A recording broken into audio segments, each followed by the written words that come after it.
আল্লাহ তাআলার কাছে অনেক সময় আছে যে সময় দোয়া করে আল্লাহ তাআলা দোয়া কবুল করে নেন। তাই আজকে আমরা দোয়া কবুল হওয়ার বিশেষ কিছু মুহূর্ত, বিশেষ কিছু সময়ে নিয়ে আলোচনা করব। তো ভিডিওটা একটু লম্বা হতে পারে। ভিডিও শেষ পর্যন্ত দেখার চেষ্টা করি। দোয়া কবুল হওয়ার বিশেষ কয়েকটি মুহূর্ত অর্থাৎ সময়। ১. ফরজ নামাজের পর।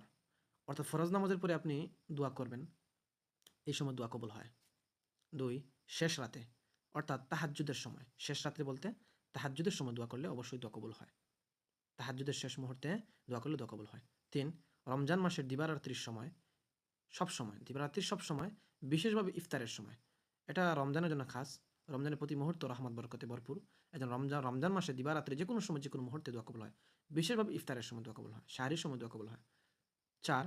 কোনো নেক কাজ সম্পাদনের পর, কোনো ভালো কাজ নেক আমল করার পর, যেমন নফল নামাজ পড়ার পর, জিকির করার পর, তাসবিহাত করার পরে, দান সদকা করার পরে, এরকম দান সদকা নেক আমল করার পর দোয়া করলে দোয়া কবুল হয়। ৫. সফরের অবস্থায়, বিশেষভাবে যদি আল্লাহর দিনের রাস্তায় সফর হয়, যেমন দাওয়াত তবলিগের রাস্তায় বের হলেন, কোনো দিনের ওয়াজ মাহফিলে বের হলেন, জেহাদে বের হলেন, এরকম কোনো দিনই সফরে দিনই কাজে বের হওয়ার পরে এই সময় দোয়া কবুল হয়। ৬. শবে কদরে, অর্থাৎ রমজান মাসে এটা শবে কদরে দোয়া বিশেষ দোয়া কবুল হয়। ৭. আরাফার দিনে, অর্থাৎ হজের সময় আরাফার দিন একটা দিন আছে, এই দিনে দোয়া কবুল হয়। ৮. জুমার রাতে দোয়া কবুল হয়। শুক্রবার জুমার রাতে দোয়া কবুল হয়। ৯. জুমার দিন বিশেষ কোনো এক মুহূর্তে, অনেকের মতে এই মুহূর্তটি জুমার দিন আসরের পর থেকে সূর্য অস্ত যাওয়ার মধ্যে রহিয়েছে।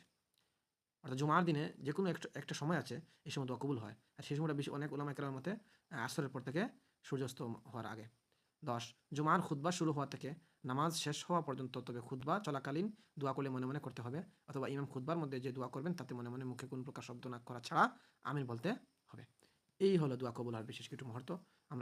আজকে আমরা এই আমলটুকু সম্পর্কে ইনশাআল্লাহ আমল করার চেষ্টা করব। আর আমাদের পরবর্তী ভিডিওতে চ্যানেলটা সাবস্ক্রাইব করে পাশে থাকুন। ধন্যবাদ।